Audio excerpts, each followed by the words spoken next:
Sony Ericsson. Apakah kalian masih ingat dengan brand ini? Mungkin untuk kalian para milenial dan Gen Z sudah tidak asing. Pada tahun 2007, Sony Ericsson merupakan salah satu raja ponsel dengan produk andalan seri Walkman. Mereka sempat menguasai pasar global hingga 9%. Sebenarnya bisnis ponsel Sony sudah dimulai jauh sebelum itu, yaitu sejak tahun 1990. Kemudian bisnis ponsel Sony melakukan merger dengan Ericsson, dan terciptalah ponsel Sony Ericsson. Lalu apa yang terjadi? Bagaimana mungkin salah satu raksasa perusahaan ponsel bisa gagal hingga produknya menghilang dari pasar? Mari kita bahas era Sony Ericsson dari masa kejayaannya hingga terlupakan dan menghilang. Terbentuknya Sony Ericsson. Pada era 1990, Ericsson merupakan salah satu market leader ponsel asal Swedia, memegang 10% pangsa pasar global. Tapi kemudian, mendekati akhir 1999, mereka mulai tertinggal dari kompetitornya, yaitu Nokia dan Motorola yang terus berinovasi. Pukulan telak dialami Ericsson pada tahun 2000, ketika satu-satunya pemasok chip untuk Ericsson, dan Nokia terbakar habis. Nokia dengan cepat beradaptasi, tetapi Ericsson berpikir pabrik yang terbakar itu akan segera kembali beroperasi. Dan itu merupakan kesalahan besar Ericsson. Butuh lebih dari setengah tahun untuk membangunnya kembali, yang mengakibatkan kerugian besar. Ericsson harus berhemat, memangkas pekerjaan, dan divisi mobile-nya mengalami krisis keuangan. Untuk menyelamatkan divisi mobile dibutuhkan suntikan dana besar, tetapi pihak Ericsson enggan berinvestasi karena mereka sudah mendapatkan keuntungan besar dari kontrak dengan operator telekomunikasi dan perusahaan TV. Sementara itu, raksasa teknologi Jepang, Sony, juga menghadapi masalah di pasar ponsel. Meski kesuksesan mereka dengan PlayStation yang merevolusi dunia game dan Walkman yang mendominasi industri musik selama lebih dari 20 tahun, divisi ponselnya hanya menguasai sekitar 1% pasar global dan sekitar 10% di Jepang. Sungguh mengherankan jika Sony tidak bisa mendapatkan pangsa signifikan di pasar ponsel yang sedang berkembang.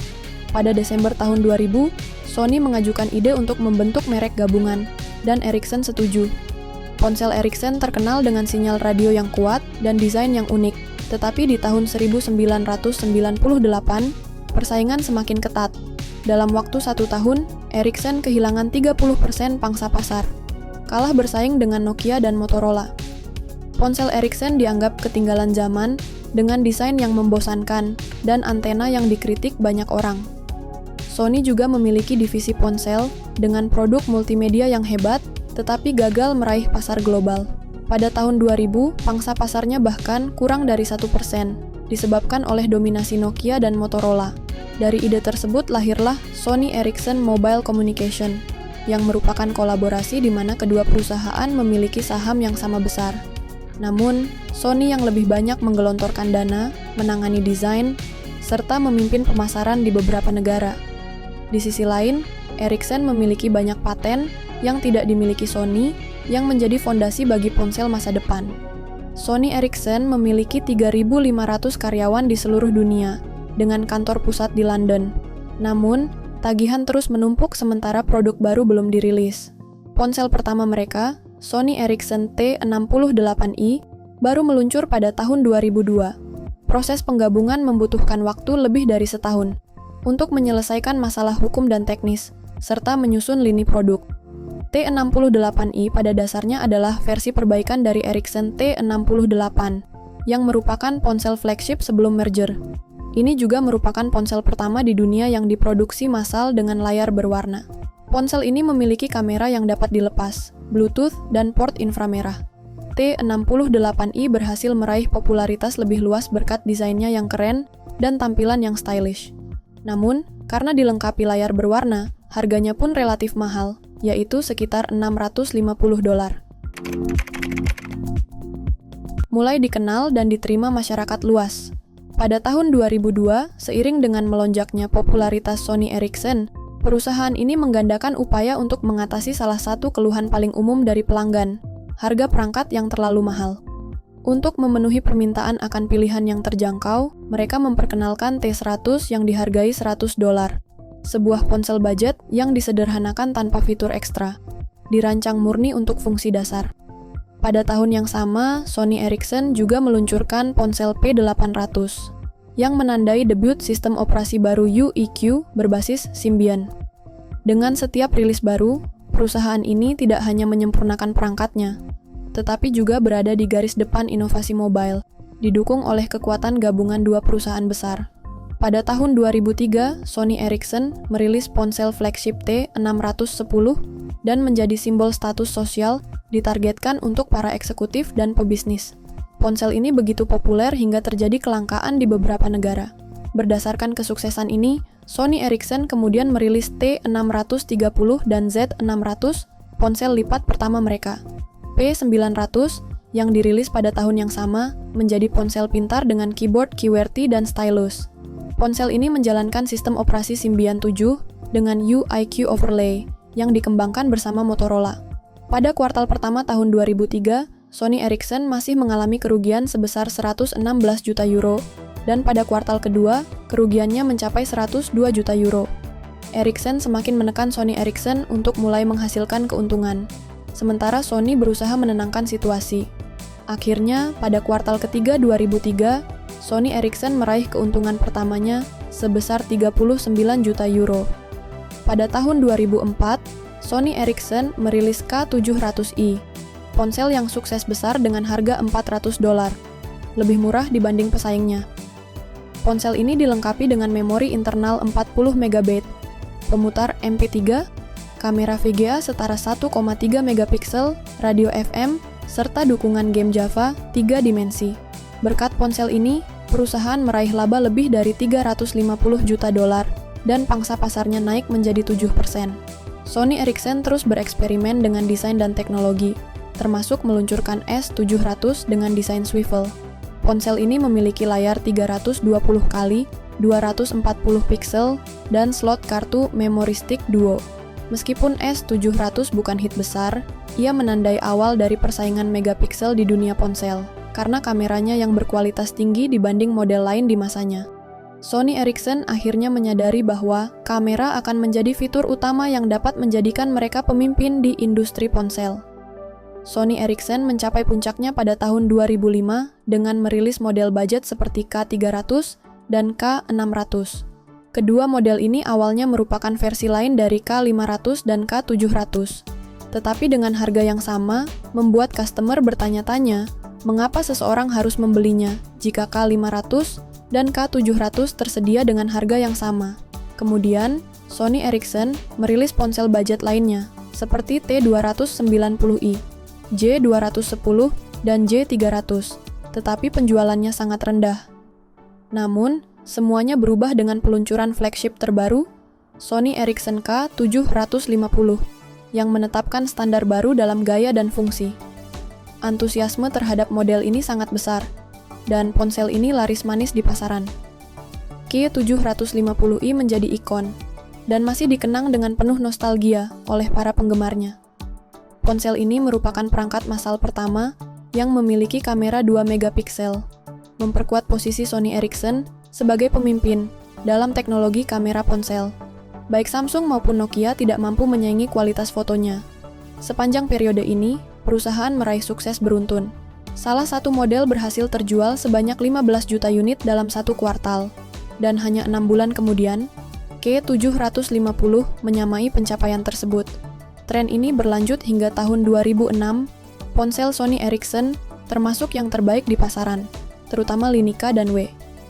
Pada masa ketika iPod merevolusi dunia musik dan pemutar MP3, Sony Ericsson muncul sebagai pemimpin dalam industri ponsel dengan fitur lengkap yang memberikan kualitas pemutaran musik luar biasa, berkat integrasi Walkman mereka, dan juga kamera-kamera yang mereka hasilkan, termasuk yang terbaik pada masanya.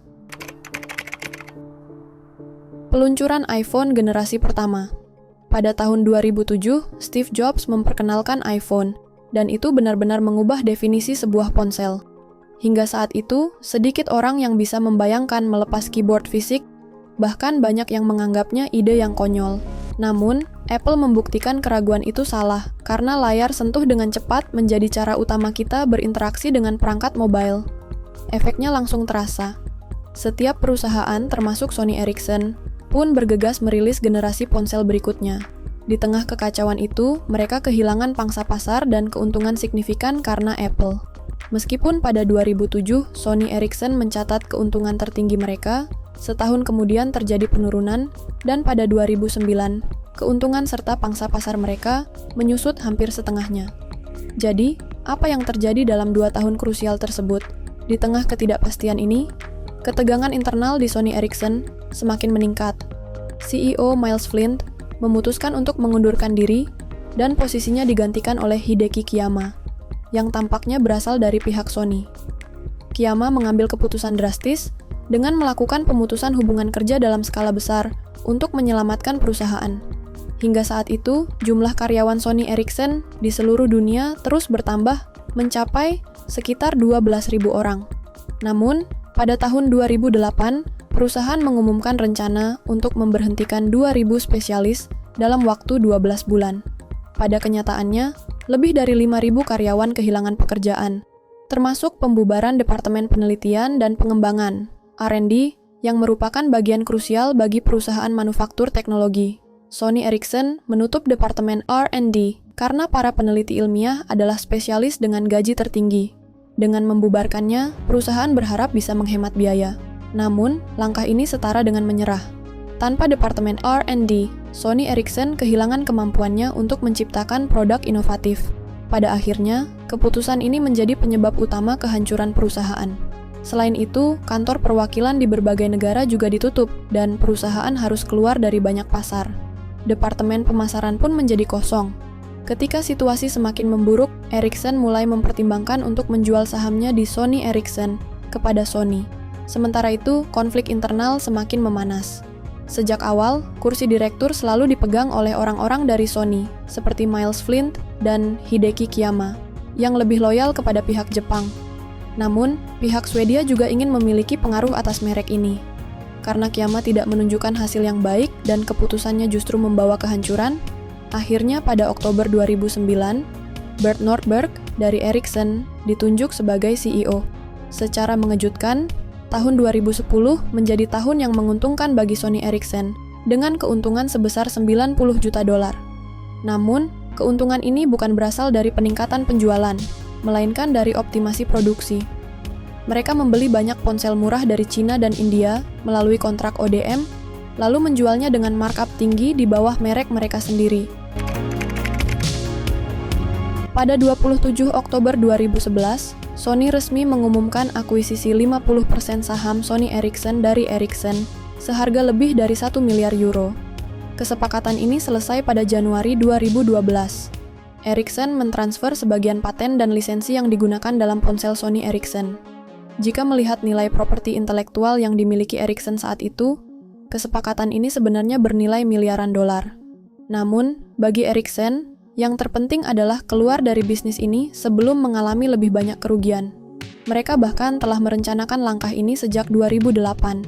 Setelah kedua perusahaan berpisah, bisnis ini lahir kembali sebagai Sony Mobile, sebuah awal baru untuk membangun kembali merek mereka. Mereka bertekad merevolusi lini Xperia di bawah nama Sony. Pada kuartal pertama dan kedua tahun 2012, Sony Mobile merilis lineup baru yang berani. Xperia S, Xperia P, Xperia Ion, Xperia Solo, dan Xperia U.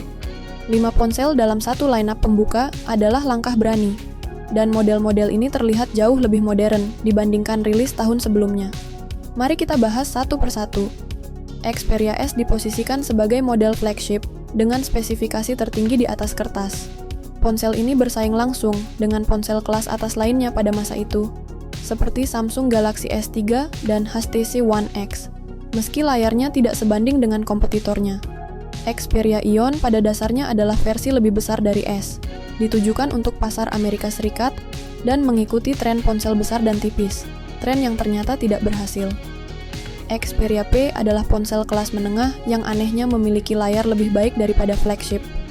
Xperia Solo merupakan ponsel mini dengan layar 3,5 inci yang kompak, sedangkan Xperia U dipasarkan sebagai ponsel fun, dengan pelat warna yang bisa diganti-ganti, yang sempat digemari konsumen. Tahun 2012 merupakan awal yang berat bagi Sony Mobile, dan 2013 tidak jauh berbeda. deretan produk dengan nama-nama aneh yang tampaknya tidak memiliki tujuan jelas. Perlu dicatat, kedua tahun itu memang menunjukkan pertumbuhan, mungkin berkat awal yang baru dan identitas merek yang segar. Namun, tak lama kemudian, orang mulai menyadari bahwa ponsel-ponsel ini membosankan. Dan pada tahun 2014, keuntungan serta pangsa pasar mulai merosot drastis. Pada titik itu, Sony masih tergolong baru dalam membuat ponsel sendiri, lagi pula mereka baru menguasai bisnis ini beberapa tahun sebelumnya. Perlahan namun pasti, perangkat mereka mulai mengejar dan bahkan terkadang melampaui kompetitor. Ini adalah Sony mereka memiliki akses ke sistem kamera terbaik, layar, mikrofon, dan speaker unggulan di pasaran. Pada 2019, pangsa pasar Sony Mobile turun ke 0%. Mereka tidak mampu mengatasi masalah mendasar dan terus merilis ponsel yang terlalu overkill, namun kurang menarik untuk pasar. Hingga saat ini, ketika video ini dibuat, Sony Mobile masih membuat smartphone, Xperia 1V dan Xperia Pro. Tapi tidak ada iklan ataupun marketing sama sekali, sehingga publik pun tidak mengetahui bahwa Sony masih mengeluarkan smartphone. Itulah kisah masa kejayaan dan runtuhnya Sony Ericsson, dari raja handphone di tahun 2007 hingga dilupakan publik. Terima kasih sudah menonton sampai selesai. Jika ada topik yang ingin kita bahas, silahkan tulis di kolom komentar. Wassalamualaikum